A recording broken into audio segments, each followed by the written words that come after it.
Hola a todos. El día de hoy les traeremos un segmento de unas leyendas del virreinato. Esperamos que sean de su agrado y que lo disfruten. Los polvos del virrey. Sucedido del portal de mercaderes y esquina de plateros. No refieren las crónicas callejeras, esas crónicas amenas que escuchamos en las pláticas sabrosas con los viejos, ni el nombre verdadero del protagonista, ni la época cierta en que acaeció el sucedido que hoy lanzamos a los vientos de la publicidad.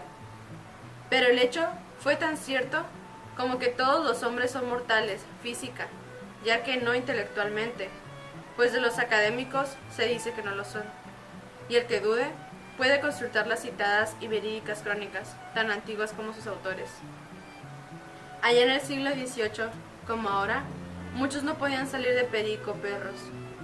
En la Secretaría de Cámara del Virreinato de Nueva España había un oficial escribiente, de aquellos que se momifican en su empleo y que a su muerte no sirven ni de pasto a los gusanos. El sueldo apenas le era suficiente para vivir en una casa de vecindad, mantener a una esposa, obesa por hidrópica, y a una docena de escuálidos nenes, 6 del sexo bello y los otros del masculino, pero todos extenuados por los ayunos. Sentado en un gigantesco banco de 3 pies, inclinado sobre la papelera despintada de la oficina, garabateando pliego tras pliego de minutas, nuestro hombre, a quien llamaremos D. Bonifacio tirado de la calle, pasaba las mañanas, las tardes, ya uno de los días enteros de mal humor, aburrido, esperando con ansia la hora de comer, y en especial la noche en la que con su cara a mitad se consagraba al cultivo de jardines en el aire, tarea tan improductiva como inocente. No había sorteo de la Real Lotería en que no jugara con afán, y con qué añico desdoblada el billete para ver si su número aparecía en la lista, que con toda puntualidad publicaba la Gaceta de Manuel Valdés. Pero nada, la suerte siempre le era esquiva, y por centenar más y unidad menos, el premio gordo caía en números de otros más afortunados que el buen D. Bonifacio. Desesperado de esta situación, resmas de memoriales había escrito pidiendo un ascenso en las vacantes, y calvo se había quedado de arrancarse los cabellos en sus horas cotidianas de tribulación. Cierto día, en el que el destino parecía que se empeñaba en mortificarle más, pues su mujer, su único consuelo, y sus hijos, sus futuras esperanzas, se habían disgustado con él porque no los había llevado a la feria de San Agustín de las Cuevas. D. Bonifacio, al entrar en la oficina, gruñó solo un saludo a sus colegas.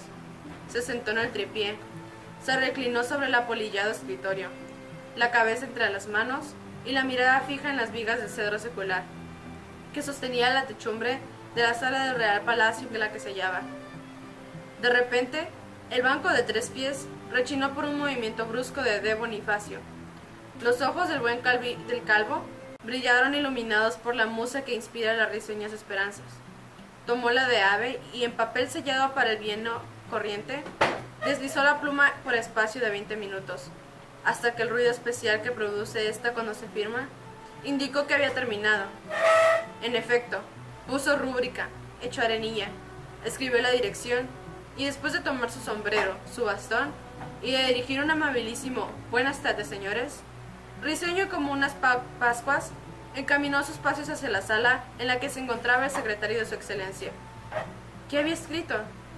Un nuevo memorial al excelentísimo señor virrey, capitán general y presidencia de la Real Audiencia de Nueva España.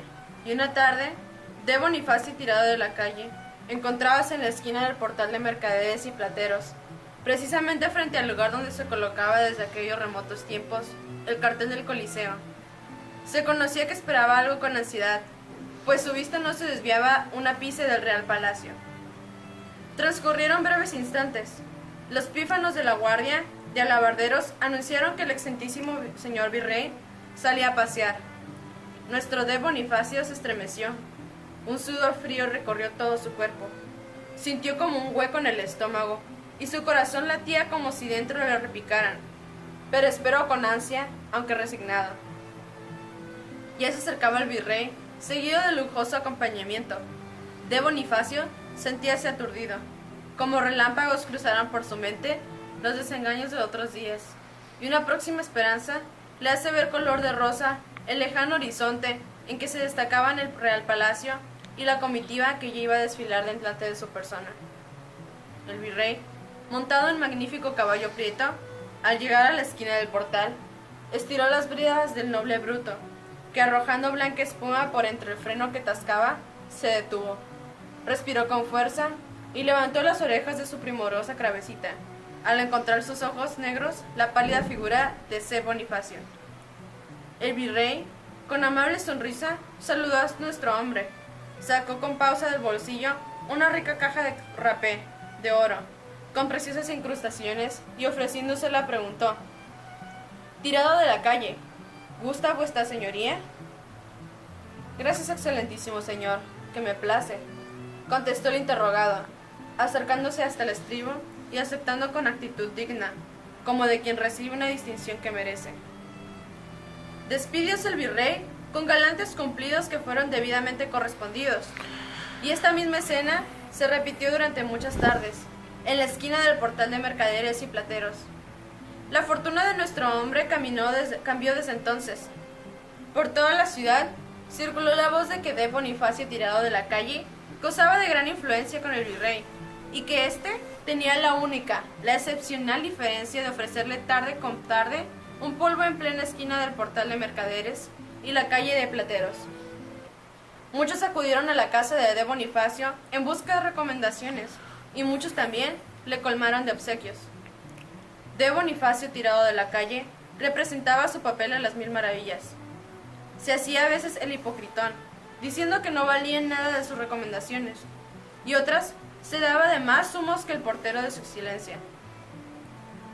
Emperó los regalos que menudeaban. La fama vocínglera daba más fuertes trompetazos cada día, y uno de ellos llegó a los oídos del virrey, quien llamó a nuestro hombre y le dijo: «He comprendido todo. Merece vuestra merced un premio por su ingenio». Inútil nos parece reproducir el contenido del memorial de D. Bonifacio. El lector lo habrá adivinado, y solo añadiremos que el virrey afirmaba que hubiera sido un mezquino el que no accediera a esa solicitud, detenerse en la esquina, ofrecer un polvo y marcharse. Cuentan que D. Bonifacio, tirado de la calle, aseguró el porvenir de su familia. Y ya se ve que lo aseguró, pues agregan las citadas crónicas callejeras que labró una fortuna con los polvos del virrey. Cuenta la leyenda que corrían los años 1684 y 1685. Está infestado de piratas de la costa del Pacífico mexicano. Sir William Dampier y su segundo, Sir Townley, fracasaron en Acapulco de adueñarse de un barco peruano de mercancías valiosas. Se dirigieron a Manila. Se adelantó Sir Townley con un navío de medio porte y un remolque.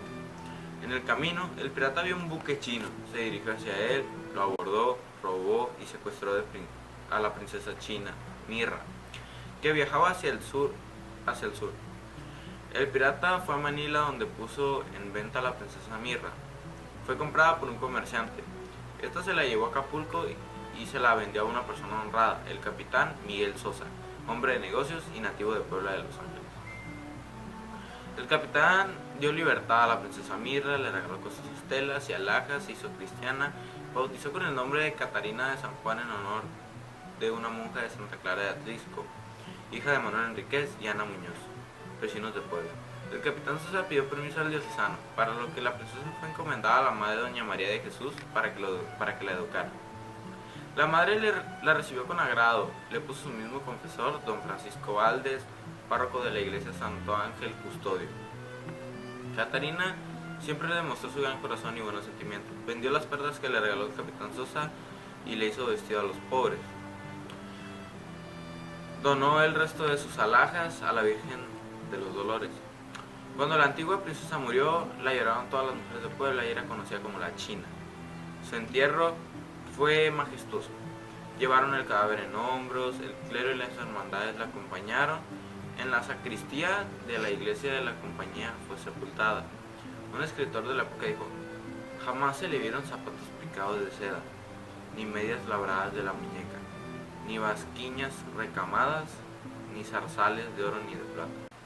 El traje de la vecina poblana procede de esta historia. La vestimenta es para los salones, para el teatro y para el tenis. El callejón del beso. Se cuenta que doña Carmen era hija única de su padre intransigente y violento, pero como suele suceder, siempre triunfa el amor por infortunado que éste sea. Doña Carmen era cortejada por su galán, don Luis, en un templo cercano al hogar de la doncella. Primero, ofreciendo de su mano a la de ella el agua bendita. Al ser descubierta, sobrevivieron al encierro, la amenaza de enviarla a un convento y, lo peor de todo, casarla en España con un viejo y rico noble. Además, acrecentaría el padre su mermada hacienda. La bella y sumisa criatura y su dama de compañía, doña Brígida, lloraron e imploraron juntas. Así, antes de someterse al sacrificio, resolvieron que doña Brígida llevaría una carta a don Luis con la nefasta nueva. 1000 conjeturas se hizo el joven enamorado, pero de ellas hubo una que le pareció la más acertada. Una ventana de la casa de doña Carmen daba a un angosto callejón, tan estrecho que era posible, asomado a la ventana, tocar con la mano la pared de enfrente. Si lograra entrar a la casa frontera, podría hablar con su amada, y entre los dos encontrar una solución a su problema. Preguntó quién era el dueño de aquella casa y la adquirió a precio de oro. Hay que imaginar cuál fue la sorpresa de doña Carmen, cuando, asomada a su balcón, se encontró a tan corta distancia con el hombre de sus sueños. Unos cuantos instantes había transcurrido de aquel inmerable coloquio amoroso, y cuando más abstraídos se encontraban los amantes, del fondo de la pieza se escucharon frases violentas. Era el padre de doña Carmen, inserpando a Brígida, quien se jugaba la misma vida para impedir que su amo entrara a la alcoba de su señora. El padre arrojó a la protectora de doña Carmen, como era natural, y con una daga en la mano, de un solo golpe la clavó en el pecho de su hija. Don Luis enmudeció de espanto. La mano de doña Carmen seguía entre las suyas, pero cada vez más fría. Ante lo inevitable, don Luis dejó un tierno beso sobre aquella mano tersa y pálida, ya sin vida. El lugar existe y es sin duda uno de los más típicos de la ciudad de Guanajuato, y precisamente se le llama el Callejón del Beso. La leyenda de La Llorona. Es una de las más famosas leyendas mexicanas, que ha dado vuelta al mundo. Se trata de La Llorona, la cual tiene sus orígenes desde el tiempo en que México fue establecido, junto a la llegada de los españoles. Se cuenta que existió una mujer indígena que tenía un romance con un caballero español. La relación se consumó dando como fruto 3 bellos hijos, a los cuales la madre cuidaba de forma devota, convirtiéndolos en su adoración. Los días seguían corriendo, entre mentiras y sombras, manteniéndose escondidos de los demás para disfrutar de su vínculo. La mujer, viendo su familia formada, las necesidades de sus hijos, por un padre de tiempo completo, comienza a pedir que la relación sea formalizada. El caballero la esquivaba en cada ocasión, quizá por temor al que dirán, siendo él un miembro de la sociedad en sus más altos niveles. Pensaba mucho en la opinión de los demás, y aquel nexo con un indígena podría afectarle demasiado su estatus. Tras la insistencia de la mujer y la negación del caballero, un tiempo después, el hombre la dejó para casarse con una dama española de alta sociedad. La mujer indígena, al enterarse, dolida por la traición y el engaño, totalmente desesperada, tomó a sus 3 hijos, llevándolos a las orillas de los ríos, abrazándolos fuertemente con el profundo amor que les profesaba. Los hundió en él hasta ahogarlos, para después terminar con su propia vida al no poder soportar la culpa de los actos cometidos. Desde ese día se escucha el lamento lleno de dolor de la mujer en el río donde esto ocurrió. Hay quienes dicen haberla visto vagando buscando desesperada, con un profundo grito de dolor y lamento que clama por sus hijos. La culpa no la deja descansar. Su lamento se escucha cerca de la Plaza Mayor.